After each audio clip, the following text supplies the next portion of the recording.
All right. Hi, everyone.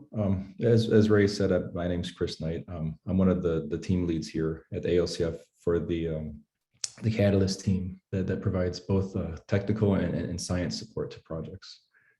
I think, and then actually, I think I recognize a handful of names here in attendance today. And so we will kick off first with a very quick overview, just to kind of to set the stage for the next few days. And then my colleague Graham Fletcher and I will get into the getting started content. And for first and foremost with this particular workshop, it's really helping you, the teams, the developers, the users to really lock in your computational readiness to be successful in computing proposals at the LCFs here, the ALCF. And so targeting Theta, targeting the new system Polaris that you'll hear a little bit about today at this workshop. And then as Catherine mentioned, the upcoming Aurora system. And so really, whether you're at the early stages of being able to use one of these large scale resources, or you're an expert user, helping you to achieve improved computational readiness. And really helping you to understand all of the details for the ins and outs of that complete end-to-end workflow, what you need to do to get your science done. And with that in mind, we do cover a diverse range of topics in this workshop: compiling codes, tools, libraries, workflows, frameworks. We really try to cover the basics, and in large part that's driven by the complexity and diversity of projects that have emerged. And so covering both traditional simulation methods, data intensive methods, learning, combinations of all three of those, more complex workflows involving multiple facilities, and so on. And so we really try to cater to everyone as much as we can. And we do this with a mix of presentations where we're presenting to you, but also we emphasize the hands-on component. We really want to work with you and understand your particular needs. So I can't stress this enough. The slides and the videos are available, and so to make use of those resources, the GitHub resources available for examples to follow along with. But really, it's interacting with staff, interacting with the vendor experts, the tools experts, the facility staff to help you be successful. And as I think everything with virtual events, and actually we probably should have emphasized this more in person as well, is really, please remember to take breaks and stretch throughout the next few days. If you find yourself sitting for too long, stand up and take a break, please. And so, as I mentioned, staff are available here to help. We have everyone from on the ALCF side, again, the vendors and tools. With the support for the machines, we have representatives from the different vendors, Intel and Nvidia. With the concurrent breakout sessions, we have a couple of the tools folks here now presenting on their tools. Later throughout the workshop, we'll have the other presentations, and so don't wait for that particular breakout session to ask questions. I would encourage asking questions now. The sooner the better. As Ray mentioned, there are the Slack channels, essentially one per topic. If you're not sure where to ask a question, drop it into the general channel to get started. And really, we encourage everyone to make the best use of the time. And then if you have questions that you want to discuss, don't wait for that particular topic to be presented. Start that discussion this morning. Later today, I believe will be the allocations talk. And so how, outside of this workshop, how to actually get time on these machines that you'll be hearing a lot about. This particular set of slides is in the Slack channel. And so if I'm going too fast, you can go to the channel to grab the slides and then look at the links. But we have a lot of information available on the websites of how to get access to these machines after the workshop, which you'll hear again and again. Another big driver for this workshop is very much a forward-looking activity. And again, today it's Aurora in mind, but soon then will be the machine after Aurora. And we've shown this slide in multiple venues as a way to have that conversation of how to take an application that you're using today and to prepare it for an upcoming machine such as Aurora. And then in this particular context, one important question for those that have a CPU only code, which maybe if you've been running on Theta here for a while, is how do you migrate your code to a GPU programming model? And so the programming models on the left, have well, let's say maybe a best mapping not necessarily right and wrong, but just maybe a more easier mapping to program models that are supported on Aurora. And really one conversation that folks can have during the workshop this week is if you're interested in taking that step forward to prepare a CPU only code for GPUs, or maybe you have a preliminary GPU version and you wanted to push it further along. These are the kinds of conversations we can have this week. So I really do encourage you to reach out. And so Graham and I will cover a very somewhat quickly getting started. It's always a challenge, trying to find the right balance to provide information for both brand new users who have been on the system for a little while, and users who have been on the system for a long time. We want to make these talks useful to everyone. So we do provide all of the detail is on the ALCF documentation website, and we'll try to cover the highlights in our slides. Graham will go first with getting started on Theta, and then I'll say a few words on Theta GPU.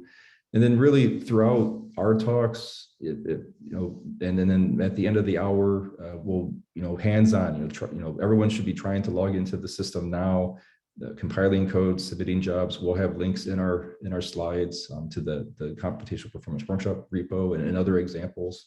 And so really this first hour of the workshop is the best time to troubleshoot some of these initial issues. If you run into issues, please use Slack. Don't wait, please. We're here to help, and we want to help. And again, I can't stress this enough. Take breaks, stretch. Please don't sit still for too long. And so with that very quick overview, I will hand it over to my colleague Graham Fletcher to present on the getting started on Theta portion. Okay, let's share the screen.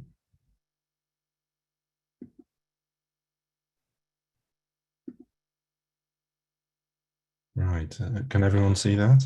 Yep. Looks good. Thanks, Chris. Yeah, I'm Graham Fletcher of the Catalyst team at ALCF. And this talk is called Getting Started on Theta. So I'll be giving an overview of the hardware of the Theta supercomputer, the system and the CPU, and something about the file systems, and then moving on to describing the software environment, the operating system, and something about how to build your code and the tools available, and then going into queuing and running jobs, describing the Cobalt system, AP run, queue policies, and so on, and then finishing with some tips on troubleshooting. So first, the hardware overview. So Theta is a Cray XC40 architecture with an Aries interconnect in the Dragonfly configuration. There's a total of 4,392 nodes, and that translates to more than 281,000 cores. There's a total of 70 terabytes of MCD RAM, 843 terabytes of DDR4, and the nodes also have a solid state drive, and the total space there over the whole system is 562 terabytes. The peak performance of Theta is 11.69 petaflops, and so the image just gives you an idea of how the system is put together, starting from the CPU node and then going into the blades and then into the various cabinets. And then there's also a storage shown on the right there of a Lustre file system with 10 petabytes of space. For more information, please see the link in the lower left. So here's how the CPU looks on Theta. It's an Intel Xeon Phi or Knight's Landing architecture. Actually, this image shows 36 tiles. The Theta nodes actually have 32. That's shown on the right there. So on the 32 tiles, you've got 2 cores per tile. So there's a total of 64 cores. And each node has a peak performance of 2.1 teraflops. And the cores operate at 1.3 gigahertz. There's a 1 megabyte level 2 shared cache. And a key feature of the Knights Landing architecture is these 2 vector processor units on each core running the AVX 512 instruction set. So these are quite long vector processors by conventional standards, 512 bits, so that's 8 double precision numbers will fit in, or 16 single precision. Each core can support 1, 2, or 4 threads in hardware. The on-package memory for the node is 16 gigabytes of RAM, MCD RAM, operating at 450 gigabits of bandwidth. The total memory per node is 192 gigabytes of the DDR4. And as I mentioned, those solid state drives are 128 gigs per node. So the file systems on Theta look like this. We have a GPFS system for the home directories located in GPFS/Mira-home. Mira refers to the computer before Theta. The default quota in the home area is 100 gigs.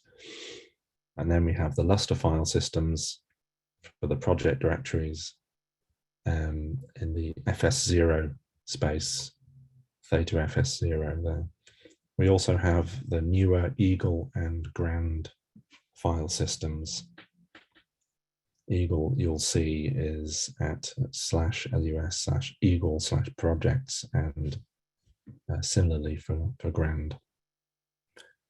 The access here is controlled by the Unix group of your project.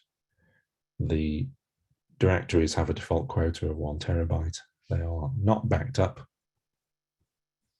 And if you have large I/O requirements, please be sure to consider the stripe width. For more information, see that link about the Theta file systems. So moving on to an overview of the software. The operating system on Theta for the login nodes is a SUSE enterprise Linux-based OS, which is the Cray Linux environment, or CLE, that's what they call it. The compute nodes, however, run a different operating system, the Compute Node Linux, or CNL. So it's important not to confuse the two. The login nodes and the compute nodes have different operating systems. The CNL for the compute nodes is designed to be sort of a minimal or stripped down version for the purposes of efficiency compared to the login nodes.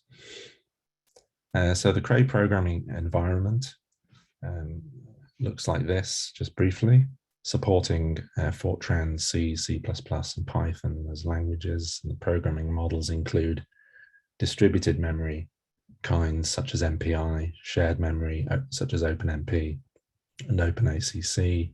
There are also some PGAS libraries, parallel global address space, such as UPC and CAF. And there are various compilers, including the Cray, GNU, and third-party compilers such as PGI. Tools include debuggers such as DDT, debugging tools such as ATP, and performance analysis tools such as CrayPat, and so on. There are also the optimized libraries you might be familiar with, such as BLAS, LAPACK, scalar pack, PETC, and so on.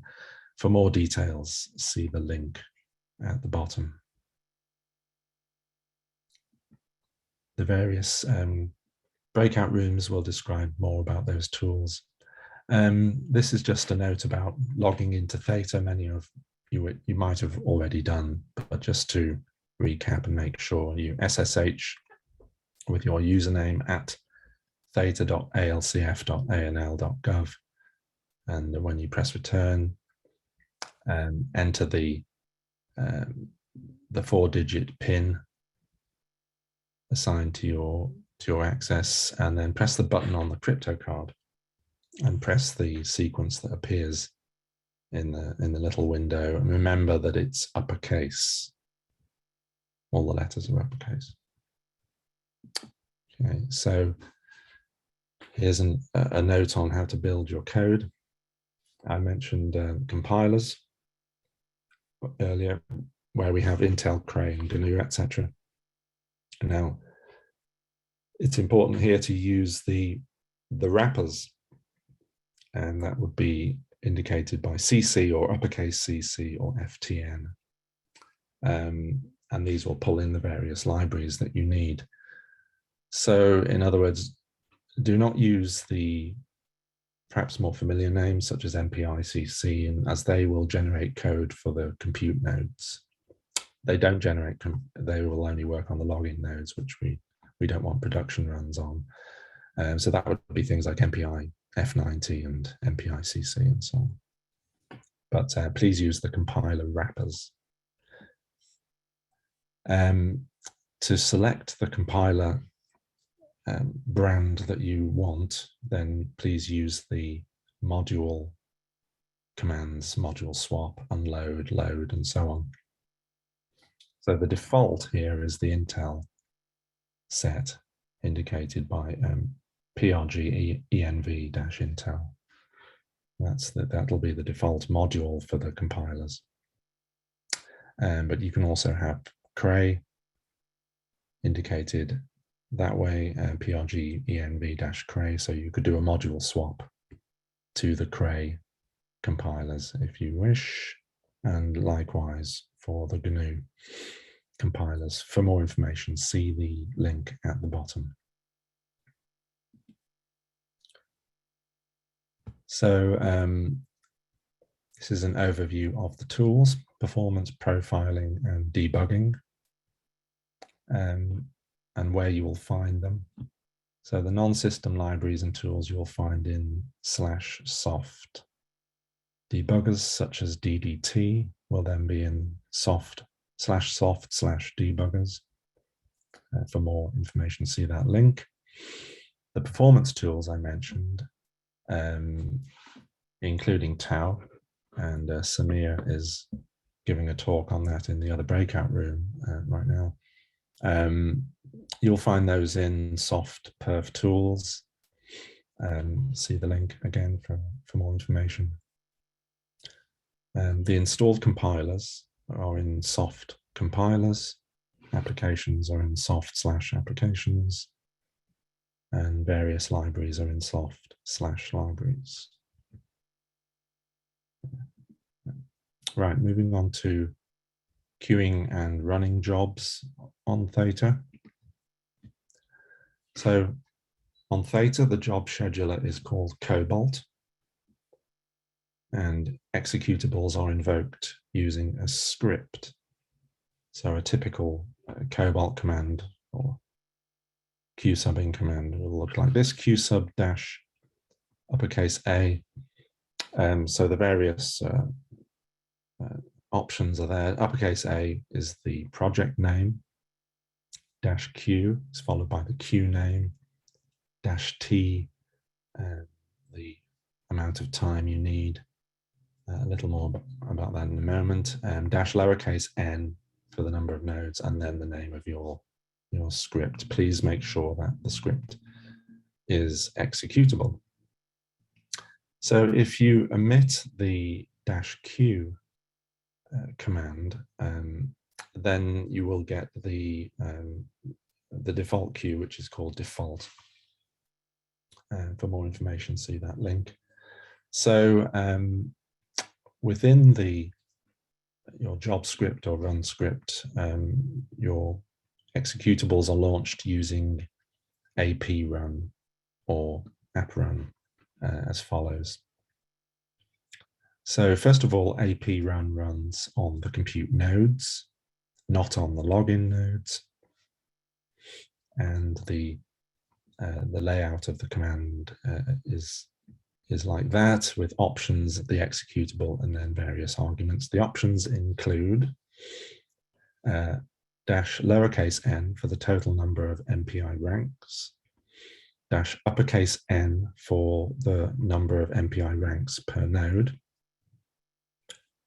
and then the next 3 or 4 are for if you're using threads. So the number of threads per core is specified by dash lowercase j, and the number of threads or hyperthreads per MPI rank, that's the depth, is indicated by dash lowercase d.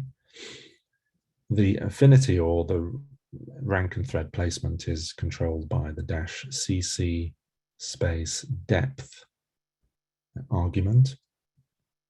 You can also specify environment variables with dash dash env, and then a list of the other variables you need.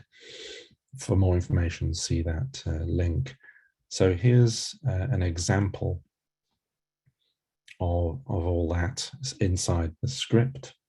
I'll describe the AP run line first. So here's an example: AP run dash lowercase n, and then that's followed by the number of MPI ranks, 4096 in this case, ranks per node, which is dash uppercase n, in this case 32.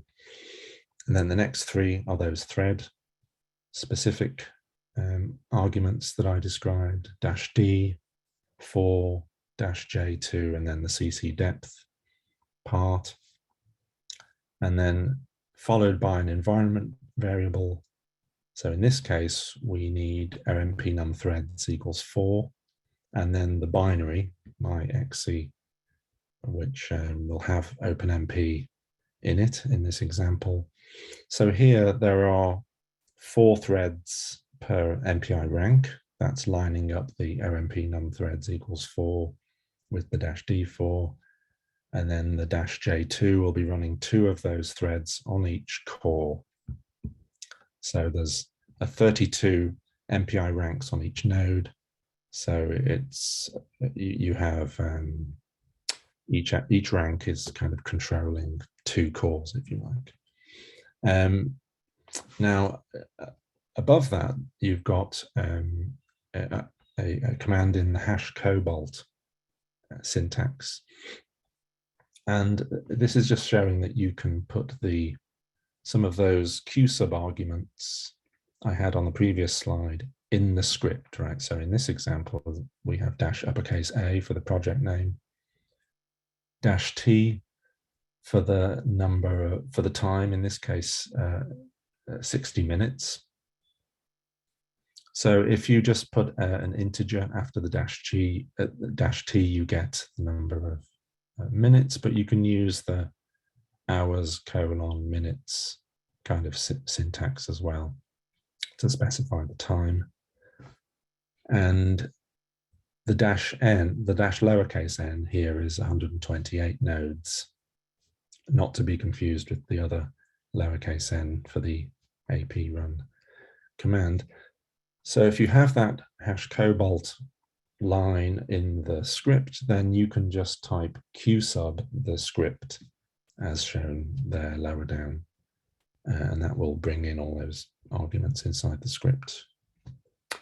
For information on bundling multiple jobs concurrently and all the other things you can do, multiple jobs concurrently and simultaneously, and how to use some of the workflow tools, please see that link at the bottom. So here's an overview of the policy in the production queues. As I mentioned, there's a single queue for the entire system. That's the default queue. Is this a single queue for the system? So priority is given to jobs at the capability or scale of Theta. 20% of Theta, that's 802 nodes. Priority is given to those kind of jobs. There's a global limit of 10 jobs per user that are running, a limit of 20 per user in the queue as a whole. The minimum job time is 30 minutes in the default queue, and the minimum partition is 128 nodes. So you can't queue on less than 128 nodes in the default queue. For more information, see the link. So here's a bit more of the queue policies. The wall clock limits are kind of stepping up to encourage scaling of applications to larger and larger node counts. So if you're using more than or equal to 128 nodes, then it's a maximum of 3 hours you can run on that sort of size partition. So, but then up to 256 nodes and beyond, you can for 256 nodes and beyond, you can go up to 6 hours. For 384 nodes and above, you can go up to 9 hours. 640 nodes up to 12 hours, and above 802 nodes, that 20% range, you can go up to 24 hours. So there's a more information at the link at the bottom. We also have debugging queues on Theta. There are 2, and they have 16 nodes dedicated to each debugging queue. There's 2 kinds, so that we can have the cache quad and flat quad memory modes. For more on those nodes, see the link given there. So that the debugging queues are called debug-cache-quad and debug-flat-quad for the 2 memory modes. And the hardware is dedicated in each queue, so it's fixed. You can't request it to be changed to within that another one within that queue. The policies here are: there's a maximum of 1 hour wall clock time in the debugging queues, 1 job per user, and a maximum of 8 nodes per job. For more information, see the scheduling policy link at the bottom. So when your job, when you type qsub, Cobalt will create 3 files for the job. When you first submit, you'll get the Cobalt Log file, which has the .cobalt log extension. So this is created when the job is submitted, and additional information is written to it during the job. And it contains information from the qsub command, so you can see what you have a record of what you did in that command, and the ap run command, and the environment variables you chose, and all that. So when the job starts, you get 2 additional files. There's the .error file, and that's where the standard error channel goes to. And then you also get the .output file. That's where the standard out from your application will go. In these examples, there's just an indication of a prefix. The default prefix for the file name is just the 6-digit ID number for the job. You can also customize this using the Q_O syntax shown near the bottom there, and you can put your own name in. You can combine this with the job ID like that using a dollar job ID in the -O argument. So Cobalt offers various tools for managing your job. One thing that you might find useful is the ability to chain jobs using a dependency. So you can type q_sub dependencies and then a list of the job IDs separated by a colon. And this means that the next job won't run until the first job has finished, the one before it has finished. And so this might be useful for taking the output of one job and using it as the input to the next, and so on. Now we also have the qstat command that shows you various information about the queues themselves. So qstat-O will give you the available queues. -U and the username will just give you the jobs for a particular user. You can get the status on a particular job by putting the job ID, that 6-digit number I mentioned, after the qstat command.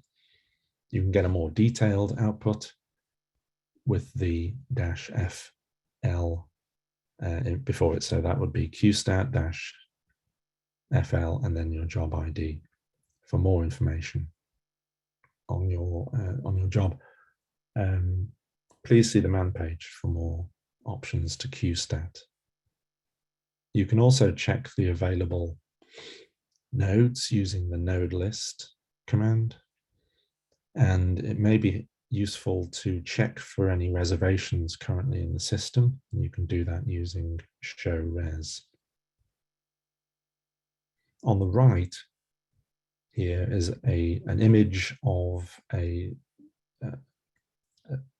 web page for the activity of Theta.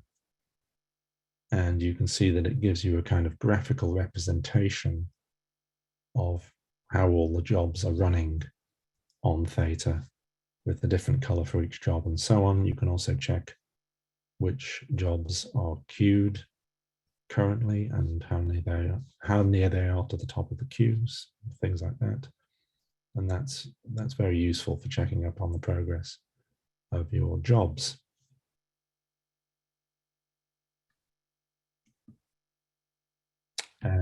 Other Cobalt commands that are useful include the ability to delete a job from the queue, and that's done using qdel, followed by the job ID.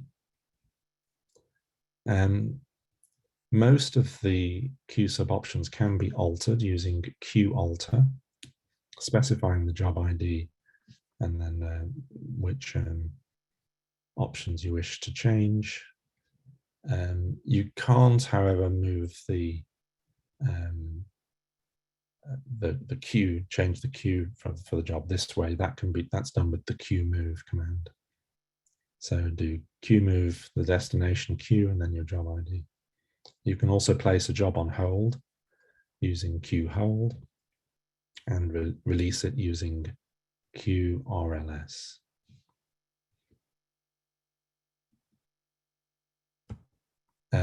We also allow interactive jobs on Theta. These can be useful for short tests or debugging. An interactive job is triggered using the -I argument to qsub, as in that example there, qsub-i -n and so on for the rest of the your settings. So when you press return, just wait for the job's shell prompt. And this will be a new shell with the environment settings for things like Cobalt, the Cobalt job ID. And when you're finished, just exit the shell, and that will end the interactive job. So when your interactive job has started, you can then just run commands from within it, just as you might have in the script. So you can go ahead and type ap run, number of nodes, and so on, and then your binary, and run that just interactively. So after the job expires, when you're timed out, the AP runs will no longer work.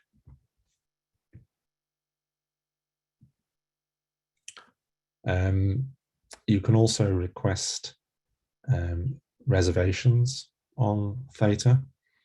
They allow an exclusive set of nodes to be assigned to a particular group user or group of users for a specific period of time.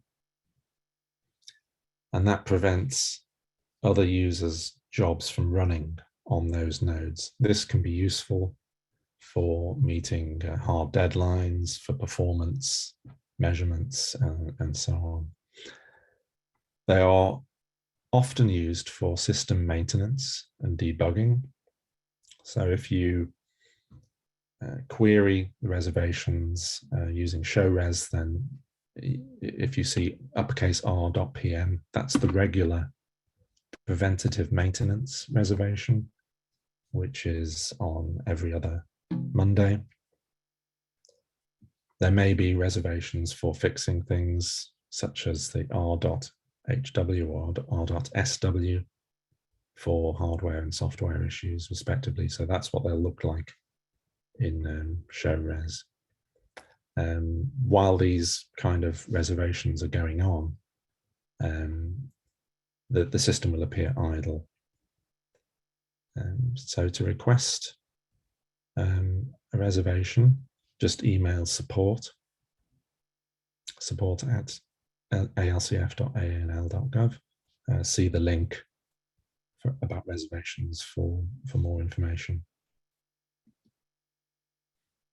When things go wrong, it can help to examine core files using the Abnormal Termination Processing Tool, or ATP. You can set this up with the environment variable ATP_enabled = 1 in your job script before the AP run command. And then if it fails, you'll get a backtrace file with that name, ATP merged bt ... You can view the output file using the stat view tool and do a module load stat to get access to that. It helps to retain all the job information. So that's the job ID, the 3 files that I described, Cobalt Log, error, and the output, and the exact error message. In the event, please contact us, your LCF catalyst or POC.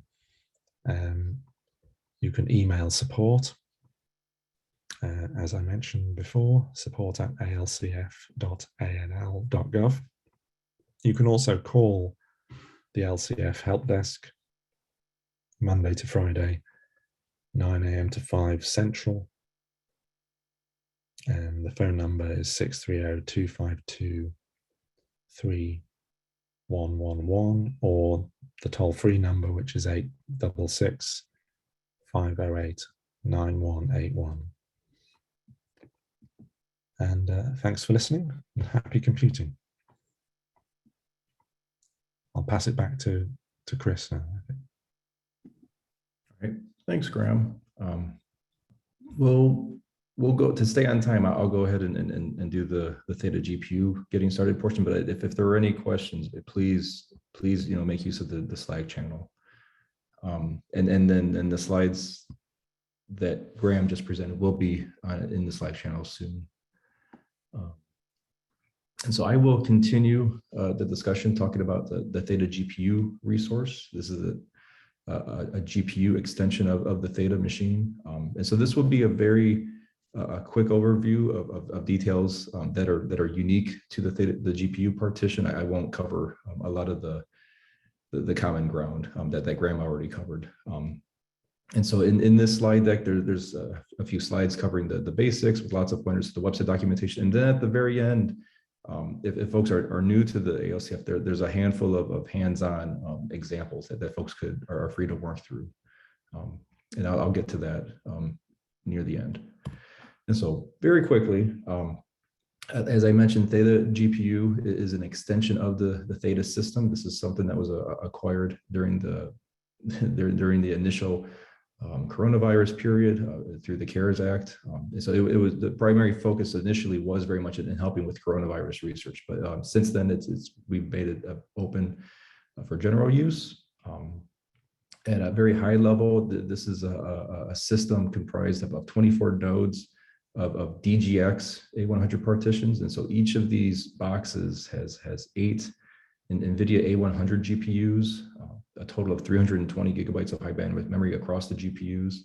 There are two there are two AMD Rome CPUs on each node, each with 64 cores, 15 terabytes of SSDs available as well, catered more towards the data intensive workloads, but simulation apps with checkpointing could easily make use of those.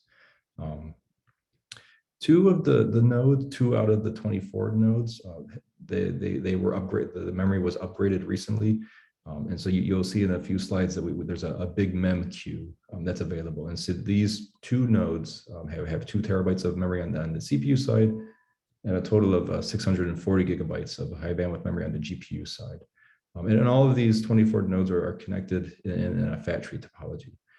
There's a lot of details here, and which ones are relevant depends on your particular application and workflow. So just and all of this is spelled out on the ALCF website. The microwave has the website where I've grabbed this block diagram. One detail that I will call out is that these A100 GPUs, all 8 of them are connected to each other through NVLink switches. And you can expect a typical throughput when you're pushing the limits of in excess of 250 gigabytes per second. The interconnect between nodes, you can expect on the order of 25 gigabytes per second. And so, I mean, it depends on the application, yes, but in the workloads, but roughly an order of magnitude difference in the feeds and speeds between the GPUs within a node and GPUs across nodes. And so one thing that comes up occasionally is users having issues with strong scaling across multiple nodes. And in the few cases that I've worked with, it has led back to just the diverse, the big difference in those two speeds is that they have very good strong scaling within the node to make use of 1, 2, 4, 8 GPUs. And then that reduced interconnect speed across the nodes is what hits them. And generally that's been traced back to too small of a workload. But again, just one of those details to keep in mind as folks get onto the system and try to strong scale out is really to be mindful of the performance that's capable within each of these very, very powerful nodes. To log into the Theta GPU partition, the first step is to log into Theta itself. We have a common set of login nodes for the whole system. The diagram on the left side is showing the path to job submission that Graham had covered, where from the login node, you execute the Q sub command, which then launches your job script to run on one of the service nodes, which then launches the application via app run onto the compute nodes on the KNL partition. On the Theta GPU side of things, you can effectively achieve that same workflow by first loading the Cobalt GPU module. And so this will load the GPU version of the scheduler to give access to the GPU compute nodes. So once you do module load Cobalt GPU on the login node, you can then run the qstat commands and qsub commands as usual, targeting the GPU nodes. For those that prefer, there are a couple of service nodes available. And so one could SSH directly into one of those service nodes. And then from there, run commands as usual without an extra module load step. Me personally, I do everything from the login node. And so I'll queue sub jobs to the KNL partition, or I'll load that Cobalt GPU module and then interact with the GPU partition. And then I'll come back to this again near the end. But and the slides are available in Slack if there are any questions or folks want to look at this image a little longer. I won't spend too much time on this, just to say that we do run modules to manage your software environment on the Theta GPU partition, and the commands are essentially the same as what Graham went through. When you log into the Theta GPU compute nodes and do module avail to see what's available, you'll see a somewhat of a short list. A lot of this is again driven by the workloads that are typically running on the system. There's a large fraction of data and learning workloads running in the system, and so you'll see things like Conda, PyTorch, TensorFlow, Horovod, and who's the other one? NCCL is a popular one. And then with the more I'll call it traditional simulation apps, we primarily are providing support through the compilers and the MPI libraries. And in many cases, teams are coming with their own codes. And so we help them, we provide assistance with making use of the compilers available to build their codes. And if there's any questions, again, through this workshop with how to build your particular application, that's a great question to ask in the Slack channel. A very quick word. If you're using a CUDA application, then the default environment will get you pretty far. If you're using OpenACC programming model, the OpenMP programming model, or something, or some of the math libraries for the targeting the Nvidia GPUs, you will find the Nvidia Sdk Kit useful. And so there are a few variants of the NVHPC module available. The base NVHPC will add all components to your path. The BYO compiler, bring your own compiler, will exclude setting some of the compiler environment variables, so you can swap in a different compiler if you so chose. My preference is the no MPI variant. And so this will load the compilers and libraries and tools in your path and exclude the MPI. And so what this allows you to do is then use the ALCF provided OpenMPI module. And really that's the one that's required to run across multiple nodes. And so if your workloads fit within a single node, this is less of an issue. I think the MPI that comes packaged with the SDK kit is fine. If you're planning to run across multiple nodes, then you really do need to make use of the ALCF provided OpenMPI modules. If this is your first time using the NVHPC SDK kit, this is something that's relatively new that NVIDIA has made available to users. I think one thing that comes up with new users has been, where's the library? Where are the libraries that I'm used to using? And so if you were to do a module load for one of the NVHPC SDKs, and grab it and look for the path where that install is at, you'll see a number of directories: comlibs, compilers, CUDA, mathlibs. And so the libraries that you're typically used to finding maybe in a single directory are now split across these directories. And I've given some examples of where you might find something that you're looking for. And again, this is a great question to ask if you need something specific for your application. On this slide is just a very quick word on the compilers that are available on Theta GPU. The default environment makes use of the GNU compilers. And there is an OpenMPI module loaded by default in your environment. And so if GNU is what you use for the host side code and make use of the NVIDIA compilers, then you're ready to go. No module changes or environment variables are needed to be set by the user. If you'd like to use the LLVM compiler for the host code, or for OpenMP programming model, you can load the LLVM module there. For MPI parallel applications, make sure to set the appropriate environment variables for the compiler that you're using. Otherwise, your MPI CXX calls will just make use of the GNU compiler, which is probably not what you want in that case. And similarly for the Nvidia compilers, one can load the NVHPC no MPI module, as I said on the prior slide, and also more so for the Fortran applications, but general, it's good to do, I think, across the board, is to do a module swap of the default OpenMPI module for one that was built against the NVHPC SDK kit.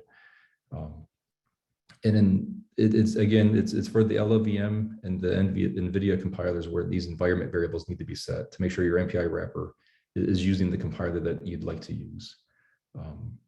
And all of the GPU program models are supported as listed here: CUDA, OpenACC, OpenCL, OpenMP. If you're a Cocos user, then that will build on top of the CUDA backend, for example.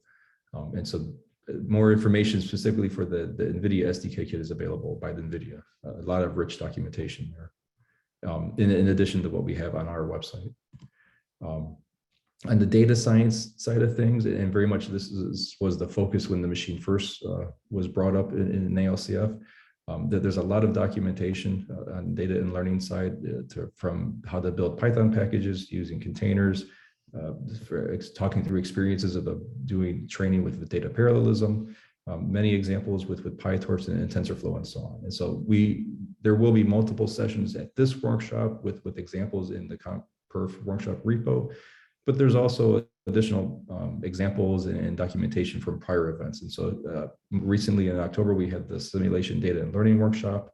There's a lot of great content there, slides in the GitHub repo. And for those who have workloads that are very much geared towards data and learning or the combination of all three of these, I would encourage you to stay tuned for that workshop later this year in the fall.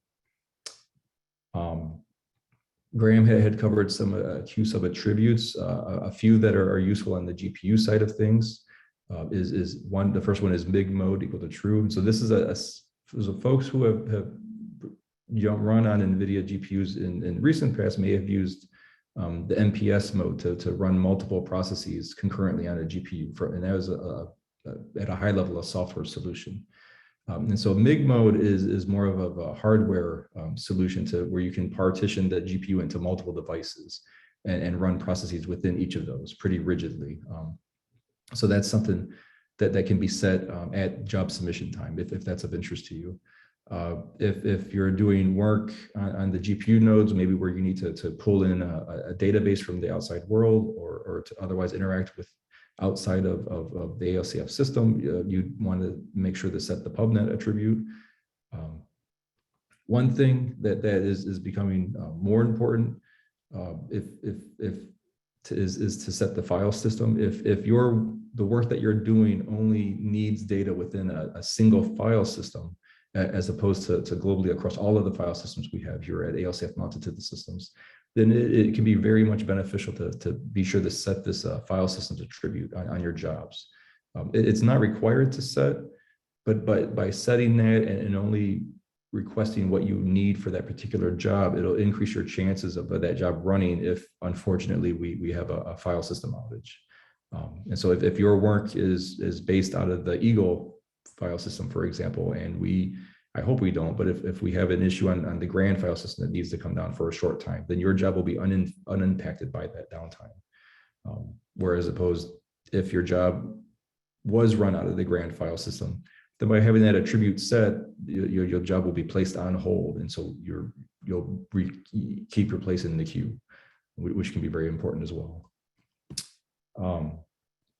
On the GPU partition, we use, again, Q sub to Cobalt to submit the jobs, but we use MPI run to launch the job on the compute nodes. And so MPI run, the dash host file is provided to provide a list of the nodes, dash little n to specify the total number of MPI ranks, and dash capital N for the number of MPI ranks per node. If you were to look at the man page for MPI run, a lot of this is spelled out there. A lot of the options that I tend to use and others users tend to use are on this page.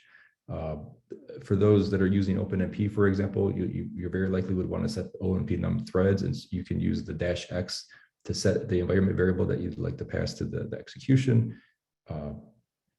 Very much one thing that's important is process binding. And so on the CPU side of things, the -- bind to or the -- map by arguments to MPI run are very good ones to use. And so you can control your process affinity on the host side that way. And then again, all of this is spelled out in detail with the MPI run man page and then on the website. On the GPU side of things, many applications, not all, will set the GPU affinity from within the application. TensorFlow or CUDA applications, for example, will do this, assuming the developers implemented it. If you have your own code and you'd like to set the affinity from within your application, you can do things such as determine the local MPI rank ID. For a solution that's specific to the OpenMPI, is you can just use the value of the environment variable, OMPI world local rank. A somewhat more portable solution would be to create a communicator using the ranks within that shared memory space. And then from that, determine the local rank ID. And then once you know the local rank ID from on the MPI side, you could do, for example, a round robin assignment of available GPU devices in your application. From outside of the application, folks who have been working with the NVIDIA codes know this. You can use the CUDA visible devices environment variable to set before the MPI run command how many and which GPUs will be available to your executable. In this example, is setting 4 GPUs and in that order, 0, 1, 2, and 3. A quick word on the queues. Most of the workloads during this workshop will make use of the single GPU queue. Outside of the workshop, it's primarily the single GPU queue and the full node queue that users make use of. This is first in, first out policy given the size of the machine, and details are available here in this table and on the website. And then if you have a need for larger memory, that's available through the Big Mem queue. And then the very quick word on profiling, that with the default environment or in loading the Nvidia HPC SDK, you get access to Insight Systems, Insight Compute. I should also probably have the CUDA GDB page on here as well. And so these are available for users to very, very quickly understand the performance of their applications via profiling. And I think a very good workflow is to do the profiling of the application on the system, and then download the data sets to your laptop or local workstation and then view them locally. And so you can, if you don't have the viewers on your system already, then you can grab them from NVIDIA. And that, I think, is much more expedient in trying to dig through the GUIs for results, especially for large profiles. And this is the last slide. And so this is trying to do a very quick summary of the basic steps of logging into Theta and interacting with the KNL compute nodes or the GPU compute nodes. And so this is replicating a lot of information throughout the slides, but it's a very, it's nice that sometimes they have this in one spot. And so from the Theta login nodes, everything is, you can access both partitions, and QSub without any other module loaded will give you the KNL partitions. Loading the GPU, the Cobalt GPU module will give you access to the GPU partitions. You can always check the queue names to see which instance of Cobalt that you have. If I should probably have in this slide that you can also switch to Cobalt-KNL to get back to the KNL scheduler if you want. And then you can see the different use of the MPI wrappers and then how to launch the jobs on each partition. And then again, these slides are available in the Slack channel. And so with that, I see we're already 5 minutes after. And so I'll do a quick plug that if you were to grab this slide deck from the Slack channel, there's a handful of examples at the very end. You can go to some of the repos that are available. The Getting Started repo is a lightweight one that's intended for some documentation purposes, not so much to learn how to use a programming model, but how to build the code on the systems. The comp perf workshop repo will have all the examples discussed the next few days. And so in here is if you're working on the Cooley data viz system, or if you're working on Theta with some of the typical examples, or if you're working on Theta GPU, there's a few examples as well. And so if you're really new to the ALCF system, or you want to get started with a new programming model, then hopefully there's an example available for you. But if not, and it's not clear how to proceed, please ask a question. We're here to help. And with that, I hate taking time away from the break, but we're more than happy to answer any questions if there are any.